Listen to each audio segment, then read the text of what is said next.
बिस्मिल्लाहिर्रहमानिर्रहीम। अस्सलामु अलैकुम वरहमतुल्लाहि वबरकातुहू। दोस्तों, आज की वीडियो में हम आपको बताएंगे कि क़ज़ाए उम्री नमाज़ पढ़ने का तरीक़ा क्या है। बहुत सारे क्वेश्चंस हमारे पास आते हैं, मालूम किए जाते हैं कि क़ज़ाए उम्री नमाज़ पढ़ने का तरीक़ा बता दीजिए। कुछ ख़वातीन के भी क्वेश्चंस हैं और कुछ मर्द हज़रात के भी क्वेश्चंस हैं। तो आइए आज हम इस बारे में जानने की कोशिश, जो कि शब बरात आ रही है, शाबान का महीना चल रहा है, शाबान की 15वीं रात यानी शब बरात आ रही है। लोग उसमें नमाज़ पढ़ने की पूरी कोशिश करते हैं और चाहते हैं कि हमारी क़ज़ाए उम्री नमाज़ अदा हो जाए। तो आइए इस बारे में आज हम जानने की कोशिश करते हैं कि क्या है इसकी हकीकत क़ज़ाए उम्री नमाज की और किस तरीके से इसको अदा करते हैं। इसको नमाज़ पढ़ने का टाइम क्या है, नमाज़ पढ़ने का तरीका क्या है, किस तरह नियत करते हैं, उसकी नियत करने का तरीका क्या है, वो सारी डिटेल्स आज हम इस वीडियो के ज़रिए से आप लोगों को बताने वाले हैं।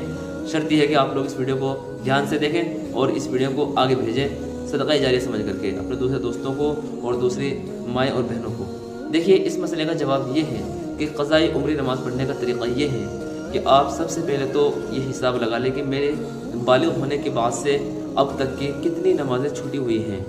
जो छूट जाए नमाज उनको क़ज़ा कहते हैं, जो नमाज छूट जाती है उसको क़ज़ा कहते हैं। उम्री का मतलब होता है साल भर की, यानी एक साल गुजर जाए, एक महीना गुजर जाए, एक लंबा ज़माना अरसा गुजर जाए तो उसको बोलते हैं क़ज़ाए उम्री।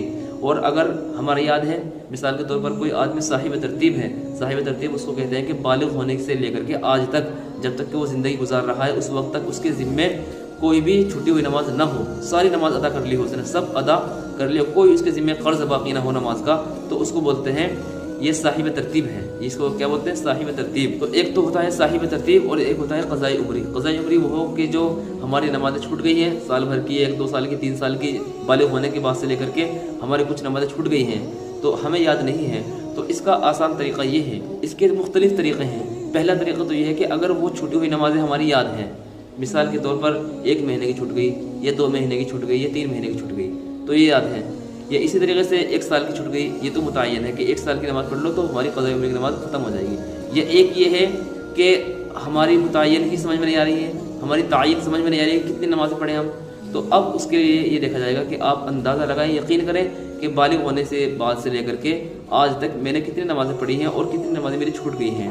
अगर आप हिसाब लगा लें, मिसाल के तौर पर आप थोड़ा एक्स्ट्रा हिसाब लगाएं कि आपको अगर ये लगता है कि मेरी 2 साल की नमाज़ मैंने नहीं पढ़ी होंगी, किसी काम की वजह से, गफलत की वजह से कहीं बाहर चला गया मैं, जो टाइम पर नमाज़ नहीं पढ़ सका, नमाज़ छूट गई, मेरी पाबंदी नहीं हो पाई है, तो अगर आपने 2 साल का आइडिया लगाया है कि 2 साल तक की मेरी नमाज़ छूट गई है तो आप मस्जिद उसमें 1 साल और बढ़ा लें एहतियात के तौर पर। तो अब ये है कि आप 3 साल की आपके ज़िम्मे नमाज़ें हो गई, तो चूँकि तारीख़ याद नहीं है तो अब कैसे अदा करेंगे? तो उसको अदा करने का तरीक़ा आसान ये है कि जिस वक्त आप अपनी रोज़ाना की नमाज़ पढ़ते हैं, फ़र्ज़ नमाज़ अदा करते हैं, तो फ़र्ज़ नमाज़ अदा करने के बाद में आपने फ़जर की नमाज़ अगर पढ़ी है तो आप फ़जर की नमाज़ के बाद में फ़जर की क़ज़ा नमाज़ पढ़ लें। फ़जर के वक्त में इन फ़र्ज़ों की, यानी जो छुटे हुए फ़र्ज़ पढ़ने की गुंजाइश है पढ़ने की, बाकी नवाफिल की गुंजाइश नहीं होती है कि नवाफिल की गुंजाइश फ़जर की नमाज़ के बाद इशराक़ के वक्त में जाकर नवाफिल पढ़ी जाती है, और उस वक्त सुन्नत के अलावा और फ़र्ज़ों के अलावा सुबह सादिक के बाद इशराक़ तक के नहीं है। सुबह सादिक के बाद यानी जिस वक्त अज़ान हो जाए, अज़ान के बाद में अब कोई नवाफिल नमाज नहीं है, और इसी तरीके से असर की नमाज़ के बाद में भी कोई नवाफिल नमाज नहीं है। तो इन जो ये वक्त है, असर की नमाज़ का वक्त है और फजर की नमाज़ का वक्त जो है, अदा वक्त में हम क़ज़ाए उम्री की नमाज़ पढ़ सकते हैं, नफिल नहीं पढ़ सकते हैं। ये उस दिन की छुट्टी हुई नमाज़ अदा कर सकते हैं, बाकी नफिल हम नहीं पढ़ सकते हैं। तो क़ज़ाए उम्री का जो वक्त है वो फजर की नमाज के वक्त में भी हम पढ़ सकते हैं और असर की नमाज़ के बाद ही पढ़ सकते हैं, क्योंकि उस वक्त नवाफिल मना है, लेकिन क़ज़ाए उम्री पढ़ सकते हैं, ऐसी गुंजाइश है। लेकिन शर्त यह है कि मस्जिद के अंदर ना पढ़ी जाए, शर्त यह है कि मस्जिद के अंदर नहीं पढ़नी चाहिए, उसको घर पर पढ़नी चाहिए तन्हाई में। इससे क्या होता है, ऐब ज़ाहिर होते हैं कि भाई इसकी बहुत सारी नमाज़ें छूटी हुई हैं, नमाज़ पढ़ रहा है, तो लोगों के माइंड में ख्याल आना शुरू हो जाते हैं, लिहाजा इसको छुप करके घर पर पढ़ लेना चाहिए।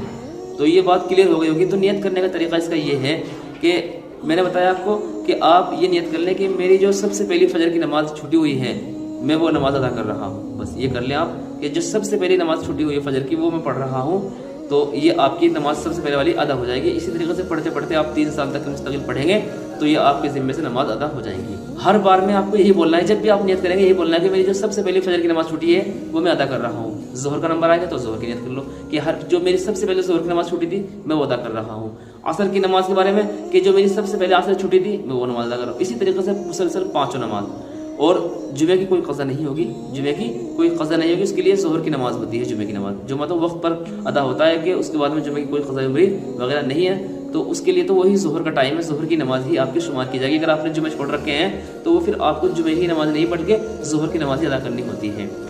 تو یہ طریقہ ہے۔ اور ایک دوسرا طریقہ یہ بھی ہے کہ آپ اگر ہر نماز کے بعد میں ایک نماز نہ پڑھتے ہو، آپ ہر نماز کے بعد میں ایک نماز آپ کو پڑھنا مشکل ہو رہی ہو، آپ نے ایک ٹائم فکس کر لیا کہ مجھے اس وقت اتنی نماز پڑھنی ہے، تو اگر آپ 5 ٹائم یعنی 5 فرض نمازوں کے بعد نماز نہیں پڑھنا چاہتے ہیں تو ایک اور طریقہ یہ ہے کہ آپ کوئی بھی ایک ٹائم متعین کر لیں۔ مکروہ وقت نہیں ہونا چاہیے، وہ زوال کا ٹائم نہیں ہونا چاہیے، اور اسی طریقے سے وہ جو اشراق سے پہلے جو ٹائم ہوتا ہے، یعنی صبح میں جو 20 منٹ کا ٹائم ملتا ہے نا، جب سورج نکلتا ہے، سورج جب نکل رہا ہو اس وقت نہیں پڑھنا ہے، اور جب سورج ڈوب رہا ہو اس وقت نہیں پڑھنا ہے، اور جب سورج بیچ میں ہو یعنی زوال کا وقت ہو اس وقت نہیں پڑھنا ہے۔ تو یہ ان تینوں ٹائموں کو چھوڑ کر کے آپ ایک ٹائم فکس کریں، آدھا گھنٹے میں آپ جتنی نمازیں پڑھ سکتے ہو۔ مثال کے طور پر آپ یہ ارادہ کریں کہ میں 10 نمازیں فجر کی پڑھوں گا، اپنے ذمے سے 10 نمازیں اتار دوں گا۔ آج آپ نے 2 رکعت نماز پڑھی، نیت یہی کی ہے کہ میں 2 رکعت سب سے پہلے فجر پڑھتا ہوں، ٹھیک ہے جی، تو 2 رکعت آپ کی ہو گئی۔ اسی کے ساتھ ساتھ میں ایک نماز آپ کی مان لی گئی، یعنی ایک دن کی نماز فجر کی ختم ہو گئی۔